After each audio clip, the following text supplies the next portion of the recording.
Today, I'm gonna do a review of the TightTails subframe. All right, just got back from a race weekend. Pretty successful, had a first and a second. Bikes are sitting here in the family garage. The motorcycle garage is over there. But as you can see, they're on jack stands. Had a little bit of an oops on my A bike and had to ride the B bike. So, got first and second, and it was a really great race weekend, except for the one crash that I had out here at High Plains Raceway in Colorado. This bike we're looking at right here is the A bike. It's my main bike. Normally has the carbon fiber wheels on it, which I had to swap over here when I jumped on the B bike to finish my last race of the day. Won the race, set the class record on it, even with a stock front end. The reason both front ends are off at the moment is they're at K-Tech. I'm getting bought some new forks for the A bike and two sets actually, one an OEM set and a superbike set, and those are getting set up for me. And then I'll be able to do a review of the K-Tech suspension when that returns. It was a mad scramble when I crashed. I had to transfer not only the wheels but the DDS Pro K-Tech shock and the Evoltech linkage from my A bike to the B bike. But today, so that's why the bikes look the way they are. But today, I'm going to talk about the TightTails subframe for my R1 Moto, and I've got a lot of questions about these subframes over the last couple of years, and it's a good time to talk about it. I'm leaving this bike a dirty mess from the crash, and just to show you how bad the crash was before we look at the subframe. There's my Y pipe. It's not supposed to be bent like that, right? It's supposed to be straight. And then here's what's left of the Graves exhaust. The foot peg, it actually folded into the foot peg. Foot peg went right through it right there. And you can see how that's a gun or two. So I've got a Yoshimura prototype full system. You can't get full systems for the R1 yet from Yoshimura.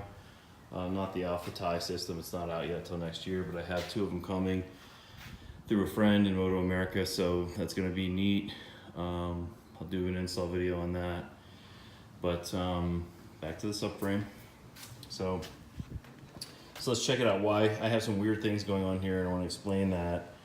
Talk about strategy with Bodywork, because that's a big deal with these subframes as well. But the first thing is, people say to me, well, why would you sort of downgrade from the stock subframe, which is cast magnesium, to aluminum, which is what this subframe is made out of? And the answer is really, really simple. Every racer that I know that's fallen down, even in a minor fall, has cracked or broken the stock subframe. They just do not fare well in a crash.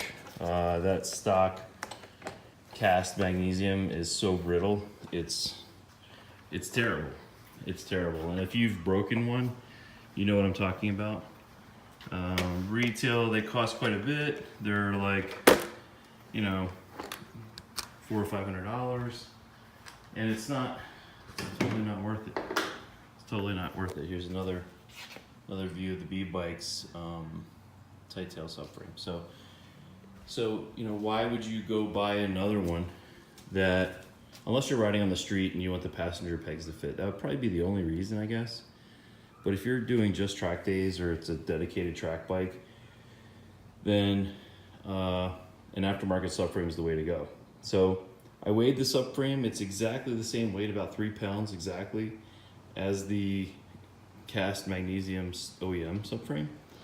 But what you get is a lot more flexibility, space inside, and crash worthiness. So you'll notice here on my bike, I actually made these little tabs here. I cut the stock seat battery bracket in half. This is back from the OEM days when I wanted to be able to remove the seat and get to the seat and do some other things without having to interfere with the battery. But you only need half of the bracket. And this is another thing that's really kind of weird. This bracket, this OEM seat bracket, that's also the battery bracket, is like $100 for a piece of plastic. And it's so absurd because the nuts, the captive nuts they're here are made of aluminum, and they're just pop riveted in. These things are always difficult to put, you know, the seat bolts into, but there you go. And then moving up here, this tail bracket, I call it the shoehorn. It kind of looks like a shoehorn. It's actually, when you get one of these subframes, it's actually designed for the shark skins tail, which is what I1 Moto also sells. So if you have shark skins bodywork, this is gonna bolt right up.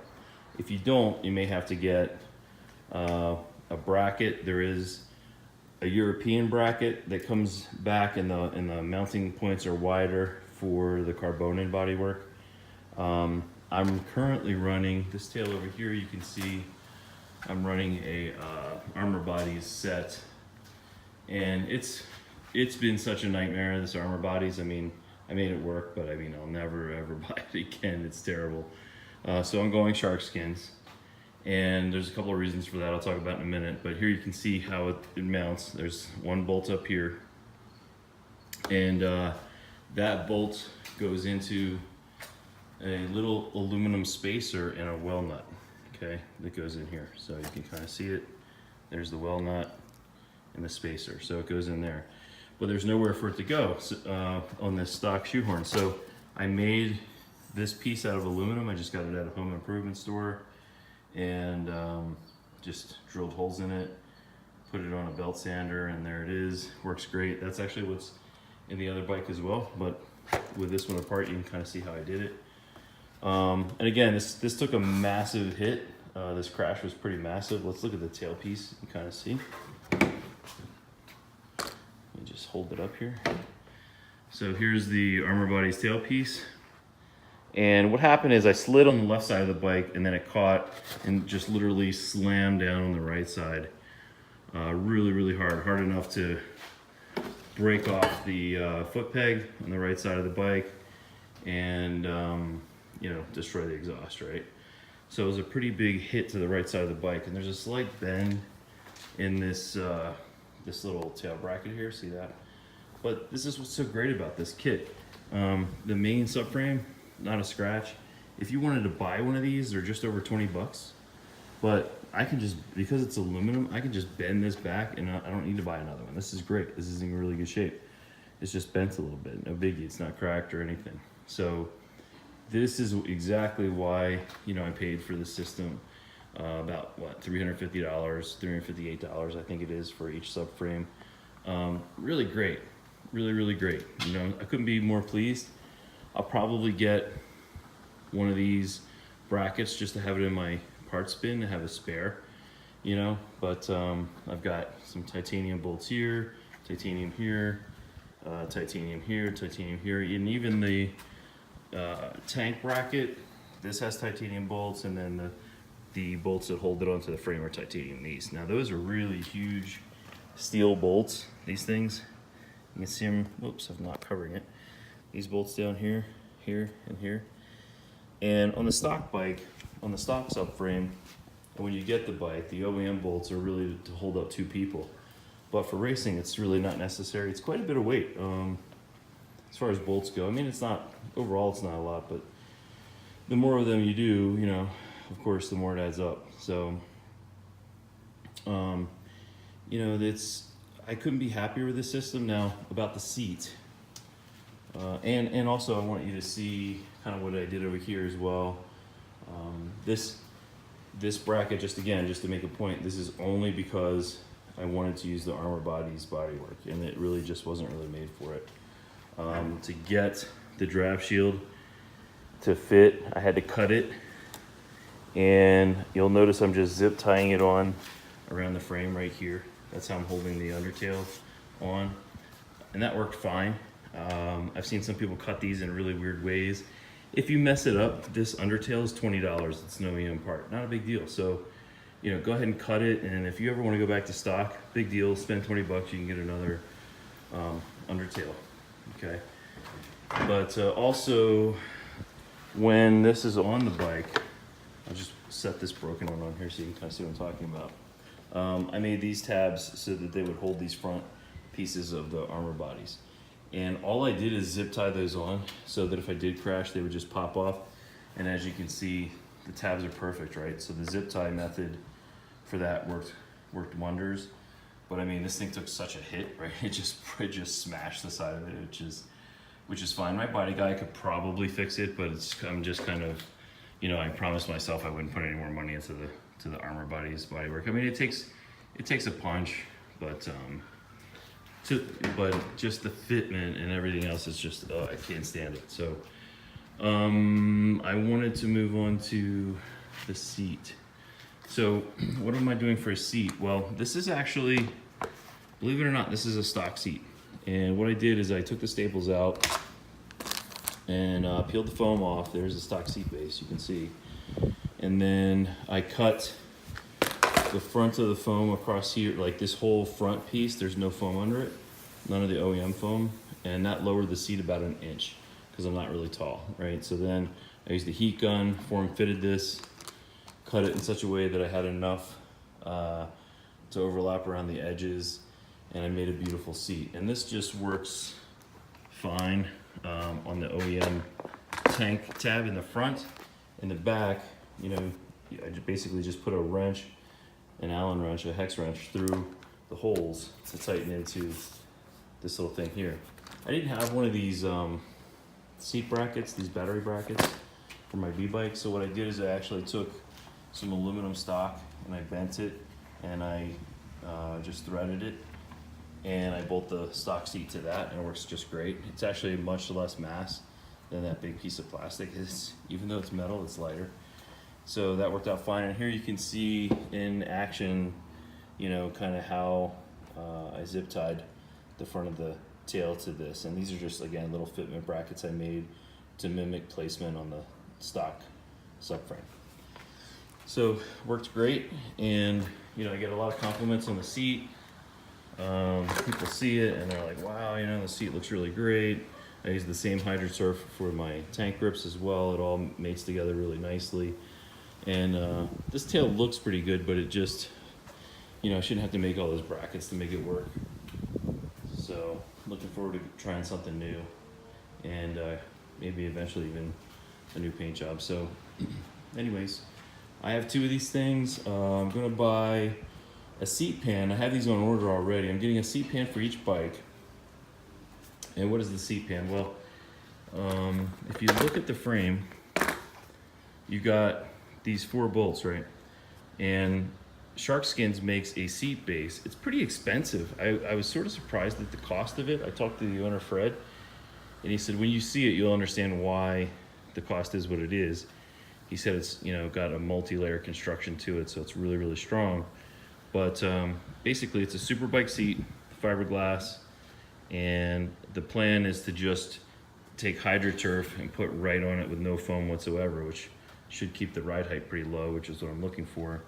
But the other benefit is I can do away with any sort of bracketry here and just bolt the Superbike seat base to these 4 bolt locations and be done. And honestly, it's going to be so much easier in the pits because, you know, when I'm trying to feed a hex wrench through these holes, maybe I need to get to my battery or whatever it is.